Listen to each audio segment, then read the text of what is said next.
요새 러시아 주변 국가 중에서 떠오르는 국가가 있죠. 우리나라에서도 정말 많은 무기를 사간 바로 그 나라 폴란드에 대해서 이야기를 해보겠습니다.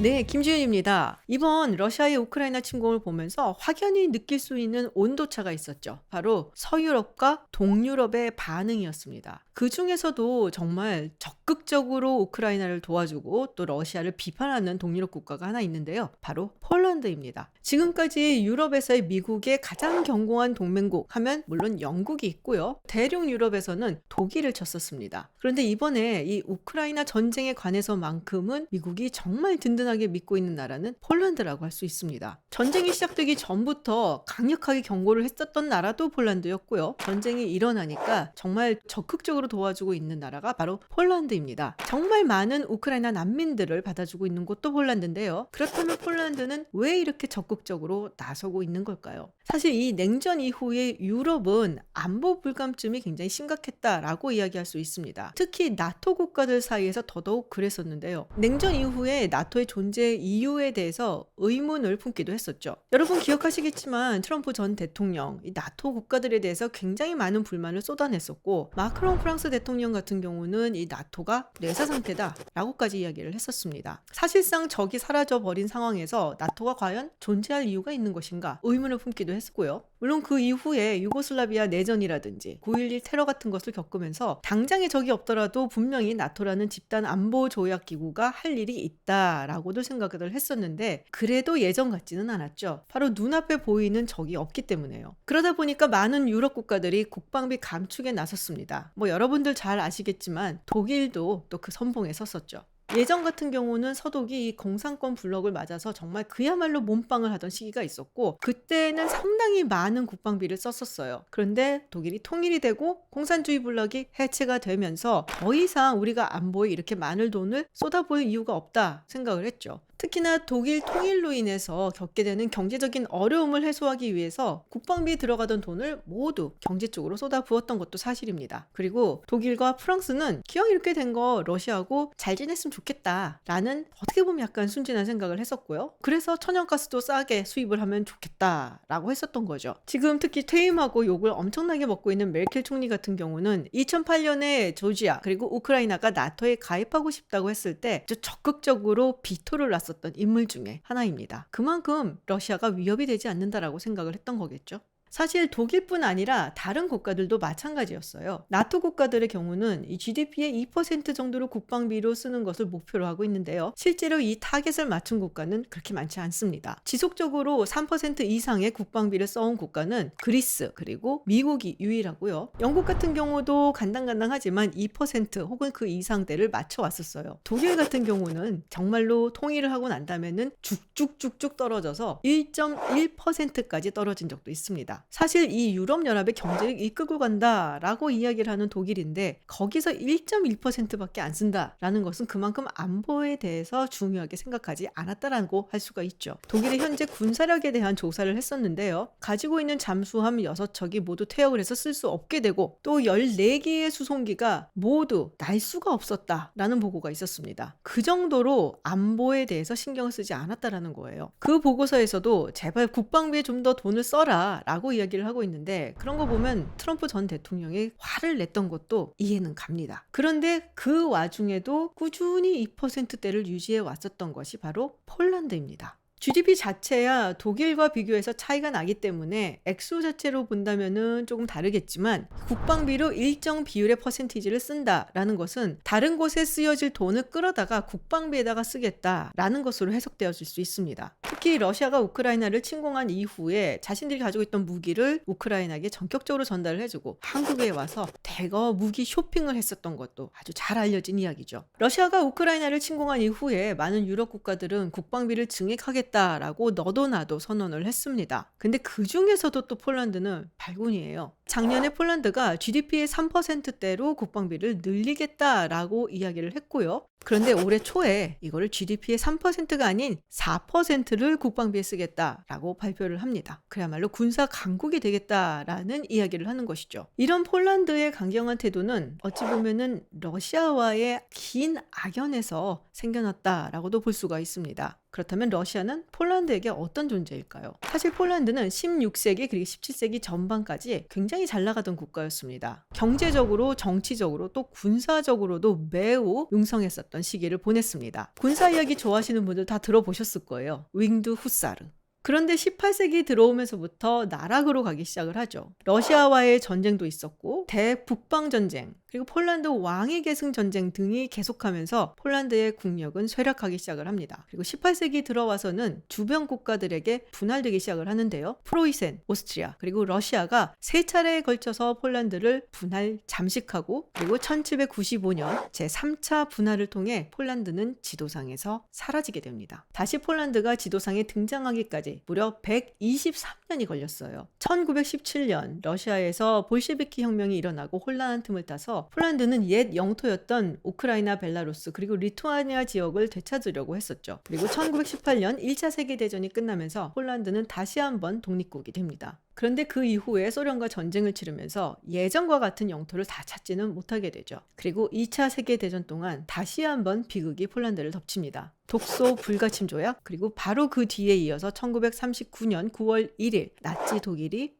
폴란드를 침공하면서부터죠. 그리고 정확하게 16일 후인 9월 17일 소련이 동쪽에서 폴란드를 침공해 옵니다. 이렇게 소련에 병합된 동부 폴란드 지역은 우크라이나와 벨라루스 지역으로 귀속이 되고요. 2차 세계대전이 끝나긴 하지만 폴란드는 소련의 위성국가로 전락하게 되죠.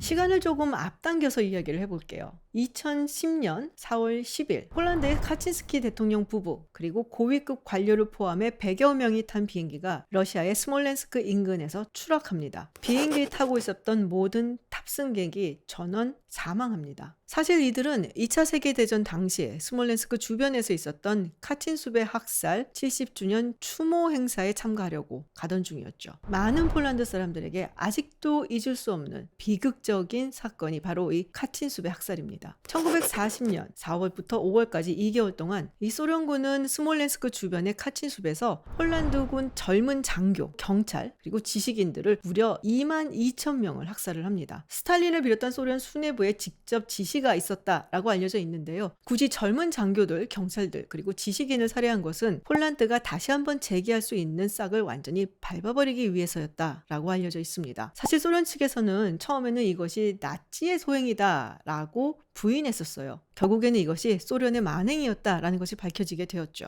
이 사건은 아직도 많은 폴란드인들에게 굉장히 상처로 남아 있습니다. 그런데 하필이면 70주년 추모 행사에 가던 폴란드의 대통령 부부와 고위 관료들이 탔던 비행기가 추락을 한 거예요. 특히 카친스키 대통령 같은 경우는 굉장히 친서방적인 성향을 가지고 있었고요. 그래서 당연히 모스크바와는 사이가 좋지 않았습니다. 추후 조사에 따르면 조종사의 실수 그리고 관제탑의 실수로 인해서 벌어진 일이다라고 했는데 글쎄요. 많은 폴란드 사람들은 그 결과를 별로 믿지 않는 듯해 보였습니다. 그래서인지 이 폴란드인들의 러시아에 대한 인식은 그다지 좋지 않은 것 같아요. 물론 우크라이나 전쟁이 터지고 난 다음에 한 조사라서 훨씬 더 그 감정이 안 좋아졌다라고 볼 수 있지만 작년에 퓨 리서치에서 조사한 바에 따르면 폴란드 사람들의 94%가 러시아를 위협으로 바라보고 있었고요. 우크라이나에게 무기를 보내줘야 된다라는 의견이 무려 84%였습니다. 그러면서 난민도 적극적으로 받아들이고 있고 지금 전쟁 때문에 밖으로 나간 우크라이나 난민이 800만 명이 넘는데 이 중에 150만 명을 폴란드에서 수용을 하고 있다고 하죠. 그런데 사실은 우크라이나도 폴란드하고 좀 악연이 있는 나라입니다. 2차 세계대전 당시 무려 12만 명이나 되는 폴란드인 그리고 유대인을 학살한 전례가 있어요. 우크라이나 민족주의자들이 당시 소련에 맞서서 우크라이나 독립국을 수립을 하겠다라고 하면서 나치 독일과 손을 잡고 폴란드계 주민들 그리고 유대인들을 무차별적으로 학살을 했었죠. 그 학살의 대표적인 인물이 바로 스테판 반데라. 이 스테판 반데라를 추종하는 사람들이 아직까지도 우크라이나에 있는 것도 사실입니다. 푸틴 대통령과 러시아 측에서 우크라이나 내의 네오나치를 소탕해야 된다라고 이야기를 했던 것이 바로 이 반데라를 추종하는 사람들을 의미를 한 것이고요. 우크라이나가 이걸 국가적으로 인정을 하고 있지 않기 때문에 폴란드 입장에서도 사실은 굉장히 껄끄러운 역사인데 그럼에도 불구하고 우크라이나 난민들을 받아주고 그리고 러시아에 대해서 강경한 목소리를 내고 있다라는 것은 러시아를 그냥 위협이 아니라 구조적인 위협으로 보고 있다라는 얘기죠. 어떻게 보면 폴란드는 우크라이나와 벨라루스를 사이에 두고 러시아와 대치하고 있다라고 해도 과언이 아닌 겁니다. 만약에 중간에 있는 벨라루스와 우크라이나가 없어진다면